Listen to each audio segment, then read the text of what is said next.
So hello students, हम लोग start कर रहे हैं क्लास 9 के जो चैप्टर नंबर 4 है एनसीईआरटी का। न्यू टेक्स्ट बुक्स आ चुका है, तो इसका अब हम लोग लाइन बाय लाइन एक्सप्लेनेशन जो है स्टार्ट करने वाले हैं। चैप्टर का नाम है early human and beginning of civilisation.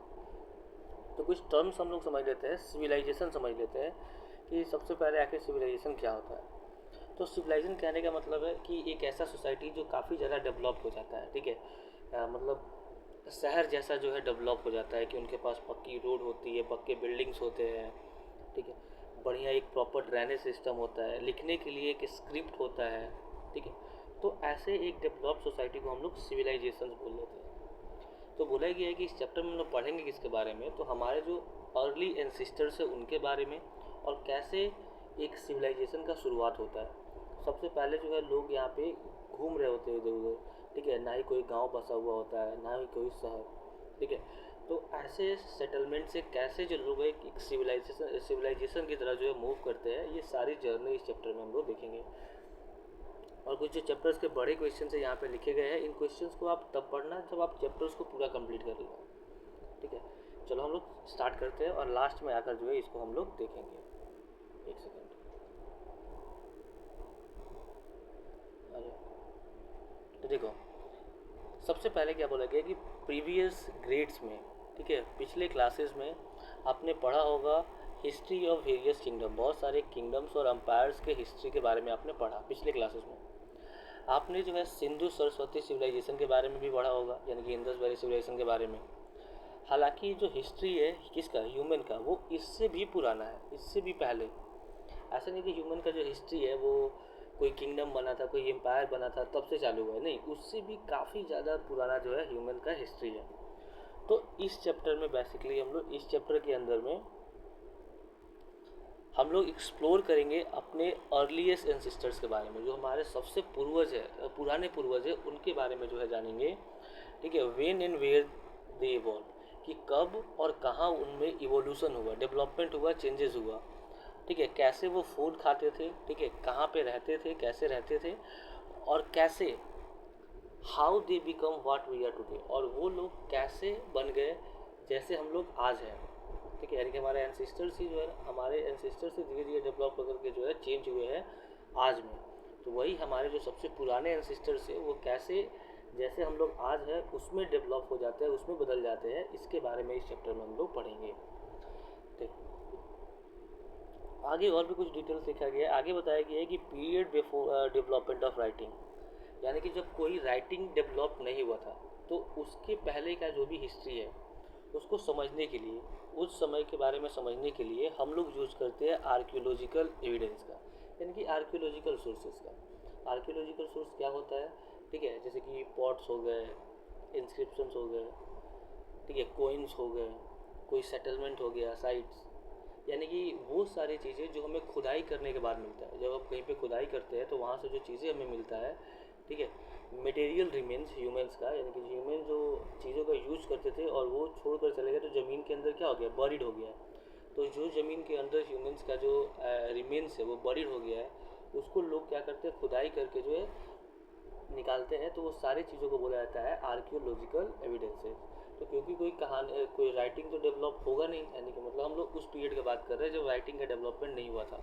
तो क्योंकि उस पीरियड में राइटिंग डेवलप नहीं था, तो उनके बारे में स्टडी करने के लिए ना ही हमें कोई बुक मिलेगा, ठीक है, ना ही कोई लिखा हुआ चीज़ कुछ भी नहीं मिलेगा। तो कैसे उनके बारे में पता लगाते हैं, तो ये आर्कियोलॉजिकल सोर्सेज का ही इस्तेमाल करके, यानी कि जो ज़मीन के अंदर से चीज़ें हम लोग निकालते हैं खुदाई करने के बाद, उन्हीं सब चीज़ों का इस्तेमाल करके जो है हम लोग पहले के लोगों के बारे में जानते हैं। क्योंकि writing language emerge at different time in different part of the world, क्योंकि जो राइटिंग है वो अलग अलग दुनिया के अलग अलग हिस्सों में अलग अलग समय पे क्या हुआ है, इमर्ज हुआ है। बोला गया one of the earliest known writing is associated with the Sindhu Saraswati, also known as Indus valley civilisation और हड़प्पन सिविलाइजेशन।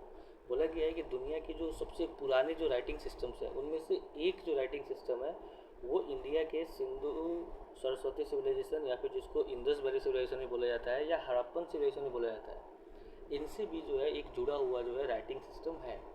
तो ये जो सिविलाइजेशन है, Indus valley civilisation, Sindhu Saraswati या हड़प्पन सिविलाइजेशन, तो यहाँ पे जो राइटिंग स्क्रिप्ट यूज़ होता था लिखने के लिए, ठीक है, जैसे आज हिंदी देवनागरी जो है, देवनागरी स्क्रिप्ट का यूज़ किया जाता है लिखने के लिए, रोमन स्क्रिप्ट का यूज़ किया जाता है। वैसे ही सिंधु सरस्वती या फिर इंडस वैली सिविलाइजेशन के अंदर जो है जो स्क्रिप्ट यूज़ हो रहा था उसको बोला गया है सिंधु लिपि। क्या बोला गया है? सिंधु लिपि बोला गया है या हड़प्पन स्क्रिप्ट। आगे और ये बात याद होगी कि ये जो स्क्रिप्ट था ना, ठीक है, वो पिक्टोग्राफिक था। ठीक है, पिक्टोग्राफिक यानी कि लोग जब लिखा करते थे तो पिक्चर्स के फॉर्म में इन स्क्रिप्ट का यूज़ होता था। आज हम लोग यूज़ करते हैं जो स्क्रिप्ट वो सिंबॉलिक है। ठीक है, लेकिन उस समय यानी कि ये जो सिंधु लिपि है इसका जो स्क्रिप्ट है वो पिक्टोग्राफिक है, पिक्चर्स के फॉर्म में है। और कैसे पाया गया? तो सील्स पे या पोइट्री पे जो है, ठीक है, इन राइटिंग्स को जो है, इन स्क्रिप्ट को जो है लिखा हुआ पाया गया है, जिसको हम लोग डिसाइफर्ड नहीं कर पाए, मतलब अभी तक समझ नहीं पाए इस स्क्रिप्ट को। आगे देखिए, बोला गया है कि और भी राइटिंग सिस्टम है पुराने। एक तो सिंधु सिविलाइजेशन का जो हम लोग देख लिए, सिंधु सरस्वती सिविलाइजेशन का जो स्क्रिप्ट है वो क्या है? सिंधु लिपि या हड़प्पन स्क्रिप्ट है। ठीक है, ऐसे और भी पुराने टाइम के जो है राइटिंग सिस्टम्स है जिनके बारे में हमें पता है। उसमें से एक है मेसोपोटामिया के जो सुमेरियंस थे, वो जो स्क्रिप्ट का यूज़ करते थे जिसका नाम है क्विनफॉर्म स्क्रिप्ट। और जो पुराना जो इजिप्टियन सिविलाइजेशन था वहाँ पे भी एक जो है स्क्रिप्ट डेवलप हुआ था जिसका नाम है हाइरोग्लिफिक स्क्रिप्ट। ठीक है, और बोथ ये दोनों जो स्क्रिप्ट है लगभग सेम टाइम पे जो है, ठीक है, हड़प्पन जब फ्लॉरिश हुआ था, ठीक है, जब पनपा था, फला फूला था, उसी समय पे ये भी दोनों जो है स्क्रिप्ट जो है डेवलप्ड हुए थे। अनलाइक हड़प्पन, ठीक है, these script have been deciphered. देखो हड़प्पन का तो स्क्रिप्ट नहीं समझा गया है, लेकिन ये जो एंशिएंट इजिप्टियन यानी कि जो क्यूनिफॉर्म स्क्रिप्ट है और हायरोग्लिफिक जो स्क्रिप्ट है इन दोनों को समझ लिया गया है। ठीक है, समझा जा चुका है, वी हैव डिसाइफर्ड इट। ठीक है, इसको समझ चुके हैं हम लोग, स्क्रिप्ट कैसे लिखा जाता है, कौन से स्क्रिप्ट का क्या मतलब, ये हम लोग समझ चुके हैं। बट हड़प्पन स्क्रिप्ट को हम लोग नहीं समझ पाए। ठीक है, और यही समय जो है मार्क करता है किस चीज़ का? हिस्टोरिकल पीरियड का, जो लगभग 5000 साल पहले जो है चालू हुआ था। We learn more about them in the later chapter, और इसके बारे में आप लोग जो है आगे इस चैप्टर में पढ़ोगे। तो देखो बेसिकली यहाँ पे क्या किया गया है, एक सील का फिगर यहाँ पे दिया गया है जो हड़प्पन साइट से पाया गया है। और बोला क्या गया है आपको कि आपने पढ़ा हुआ है हड़प्पन स्क्रिप्ट के बारे में पढ़ा हुआ है। ठीक है, पिछले क्लासेस में, ठीक है, पिछले क्लासेस में आपने पढ़ा हुआ है किसके बारे में? हड़प्पन स्क्रिप्ट के बारे में। तो आप इस स्क्रिप्ट को देखो केयरफुली और अपने ग्रुप्स में जो है डिस्कस करो कि आखिर इस स्क्रिप्ट को क्यों नहीं समझा जा सका, इस स्क्रिप्ट को समझ क्यों नहीं पाए हम लोग। और भी जो है आपको फाउंड आउट करना है कि क्या कोशिशें की गई हैं इस स्क्रिप्ट को समझने में। इसके लिए आप अपने टेक्स्ट बुक, ठीक है, का यूज़ कर सकते हो। ठीक है, अपने टीचर्स या फिर ऑनलाइन सोर्सेज का भी इस्तेमाल कर सकते हो। यहाँ देखो, एक सेकेंड, आगे बोला गया है कि फ्रॉम अबाउट 400 BCE, लगभग 400 BCE के अराउंड जो है एक और भी स्क्रिप्ट जिसको ब्रह्मी स्क्रिप्ट बोला जाता था। कौन सा स्क्रिप्ट? ब्रह्मी। इंडिया के साउथर्न और नॉर्थर्न हिस्से में जो है यूज़ होता था ऐसा पाया गया है। और बाद में जो एम्पेरर अशोका होता है 3rd सेंचुरी BCE में क्या करता है, इसको फॉर्मलाइज कर देता है। ठीक है, फॉर्मलाइज कहने का मतलब है ऑफिशियली बना देता है इसको। ठीक है, मतलब एक रूप दे देता है इस स्क्रिप्ट को। कि फॉर्मलाइज कहने का मतलब होता है कि कोई स्क्रिप्ट को जो लोग ना अलग अलग तरीके से यूज़ कर रहे होते हैं। ठीक है, जैसे कि नाम लिखना होगा, सब कोई अलग अलग तरीके से जो है लिख रहा होगा। फॉर्मलाइज कर देने का मतलब है कि एक रूप दे देना कि हाँ ऐसे इस चीज़ को ऐसे लिखना है, इस चीज़ को ऐसे लिखना है, इसको बोलते हैं फॉर्मलाइज।